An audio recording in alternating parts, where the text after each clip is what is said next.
Welcome to part 1 of 9 exercises to master public speaking.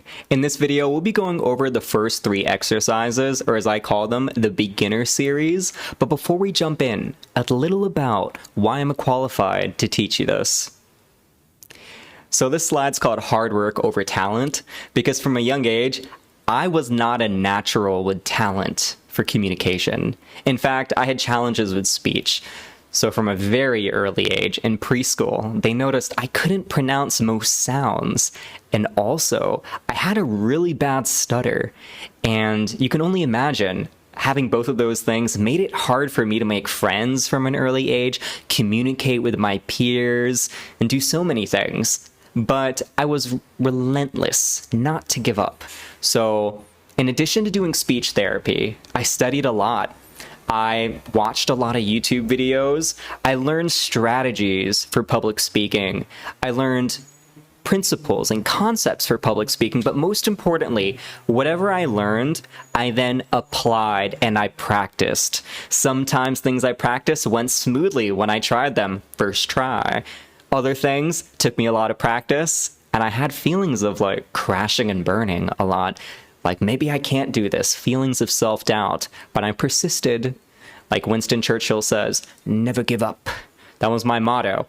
And I must share with you that it paid off, because I was able to obtain a fantastic social life, especially in college. There's a fun picture of me being carried. But what that led me to is having not only opportunity to make excellent friends, but also succeed in dating. You know, when you're on that first date, you have that nervousness and your communication might be less cool than normal.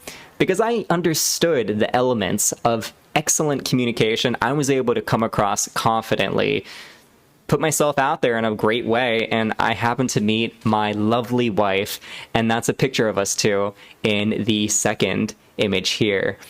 Also, getting good at communication allowed me to express myself freely in the creative space as well. So here's a little snippet of me playing some saxophone and singing. Check it out. That's my dad standing by me, by the way. He's a rock star.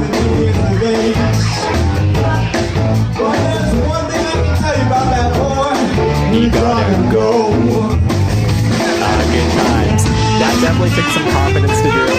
Now, while I'm jamming on the saxophone, I'm gonna lower that down a little bit as I tell you another kind of crazy thing I wanted to do, because I didn't want to become average in speaking. I wanted to become excellent, top-notch. And if you think about it, I had a rough childhood at first, connecting with people. I had a really bad stutter until I was about 9 years old. So for a long time, I felt like I was behind the curve. I thought maybe I have below average social skills, below average communication. Maybe I'll just always be a loner.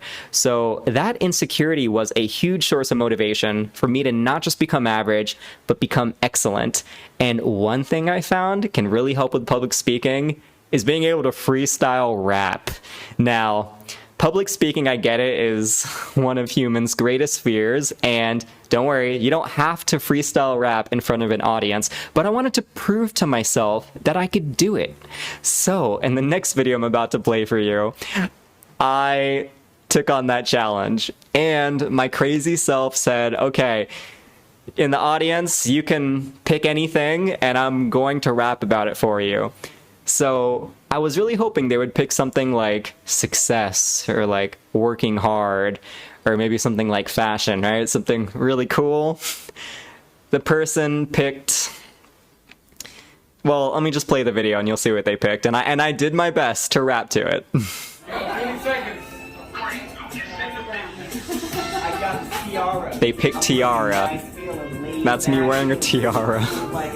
I got it, feeling good in the hood. Because if you got the tiara, you're gonna be feeling really all right. think that's enough. Let's jump into these drills.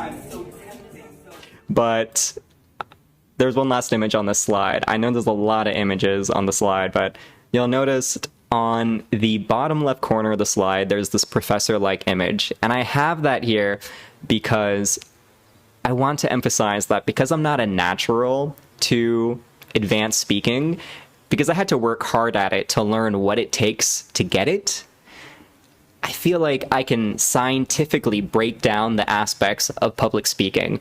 So I've helped many people improve their speaking, and rather than giving advice from someone who's always been good at something like, oh, just relax, man, or speak more from the heart, you know, chill. No, I'm able to break down my advice in an exact pinpoint way and help you improve in your communication. And it's going to be through these 9 exercises I guide you through in this 3-part series that you're going to realize it's actually really easy to improve your communication to an absurdly high level. And all of a sudden, you're super engaging. Your friends might realize, wow, like, you're all so interesting all of a sudden. You might notice when you're telling stories that people are leaning in a little bit.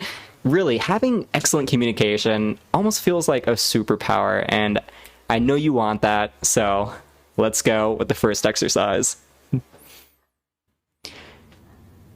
The first one is going to be about tonality. And then we'll talk about tempo and nonverbal body language.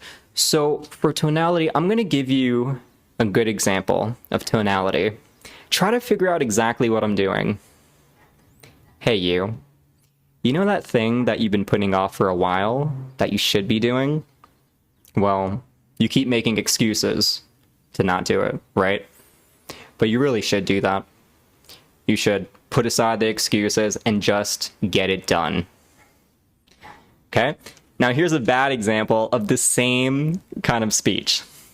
Hey, you know that thing you should be like doing? Well, you should kind of do it. You should do it right now. Yeah. Versus, you should do that thing right now. In fact, after you click off this video, just get it done. You're going to feel so much better. Versus, you're going to feel so much better? What's going on? Now, if you guessed it, good for you, because the only difference I was making is the last syllable of statements I was making. I had a downward inflection.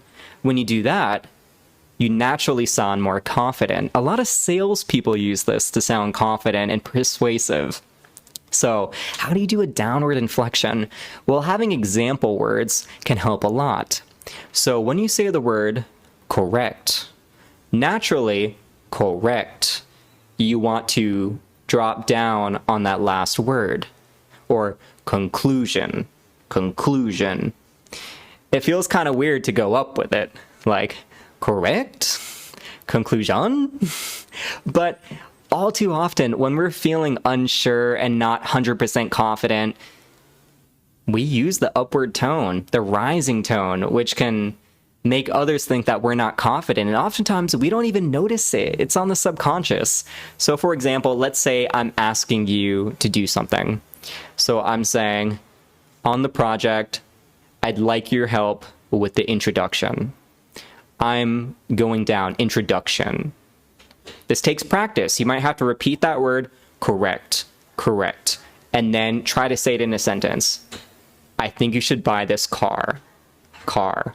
And you don't have to be a salesperson for this to be relevant. If you just want to sound confident and for people to trust you more in what you're saying because they know that you're confident, practice this. Because now that you're aware of this knowledge, you might catch yourself sometimes, or especially catch others when they're unsure, and then they ask you to do something. They may say something like, and that's why this is a great price, right? Kind of rising. And it could even be neutral. They could be saying, this is a great price. This is a great price, right? Neutral, but if they say, this is a great price, it's subtle. It targets people in the subconscious. It works. It makes you more persuasive. Practice it, and you'll see. You're going to improve in your confidence and your communication. For the next example, listen to how I speak. Right now, and try to figure out what I'm exactly doing. What am I doing? Am I doing some Jedi mind trick? Or am I not? Well, if you just guessed it, all I was doing was switching up my tempo. All too often, we get into the same tempo when we're talking about something, and that can make us more boring. Like, think about the sentence, the dog jumped over the fence. If you use the same tempo, especially when you're nervous, it kind of sounds like the dog jumped over the fence. The dog jumped over the fence.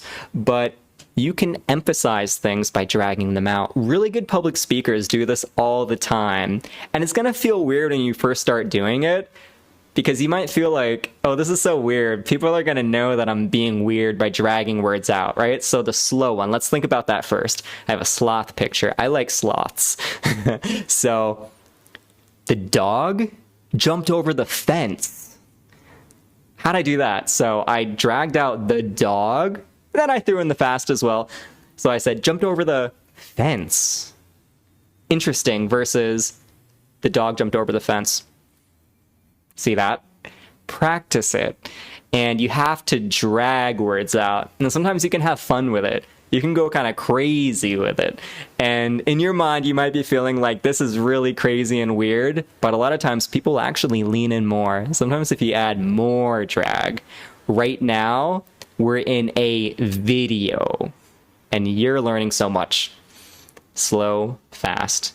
Easy way to improve your public speaking, but in order to get good at this, when you're nervous and you're about to give a public speech, if you haven't practiced this and then you think, okay, I want to turn this on now, good chances are it's not going to work. But if you practice this a lot on your own, it becomes subconscious. It does become something you can truly flip on, and then before you know it, you're doing this naturally without even having to think about it. And your speaking ability just greatly improved. By the way, I've just been using some positive nonverbal body language. 3 things, actually. Do you know what they have been? Well, let me tell you. 1, so we have a person showing 3 nonverbal body languages, and I have a circle in the middle of their eyebrows. So why am I doing that? Eye contact, when you give a speech, or communicate to anyone, is generally important and shows confidence. There are some cultures where when speaking to elders, it's good to not do eye contact, but usually it is. Now, I know that doing eye contact with others can sometimes feel a little bit nervous. Even I admit that. It can feel a little bit intense, like you're looking right into their soul. So if you still want to do this, but with less anxiety, then you can actually look at right between their eyebrows. You can look at the center. So you're not actually looking at their eyes, but they think you're looking at your eyes. So that's a cool trick you can do right there. Next up, smiling. So you don't have to always smile when you talk. You can sometimes have a relaxed face, but sometimes it's good to crack a smile when you say something. Also, just smiling alone, research studies have shown that this improves your positive neurochemical feelings. You're naturally going to go up. When you smile, people are going to be more willing to think that you're exerting a positive influence. There's a lot of research about it. Smiling is good. And then last but not least, when you talk, if you have closed body language like this, and I know sometimes it's nice to cross my arms. Now I look like a snake. This is kind of crazy, but as you can see in this bubble, I don't have much space. But if you're talking like this with crossed arms, people might think that maybe this guy lacks confidence, and maybe they're not even thinking about this on a conscious level, but they're thinking about it on a subconscious level. So it's good to remind yourself, open up that body language. It exerts confidence. It's good to do. So if you enjoyed those 3 beginner drills, then next up, we're going to be talking about 3 intermediate exercises. We're going to be talking about how to make boring speeches interesting, how you can become more engaging and easy to listen to, telling a really boring story like brushing your teeth versus someone else traveling to Paris or to roam or some fascinating place just because of certain communication techniques that you know. Also, we're going to get into emotions and contrasting emotions and the importance of storytelling, as well as having good airflow when you're speaking so that your notes, I guess, from a musical perspective of what you're saying, come across clearly.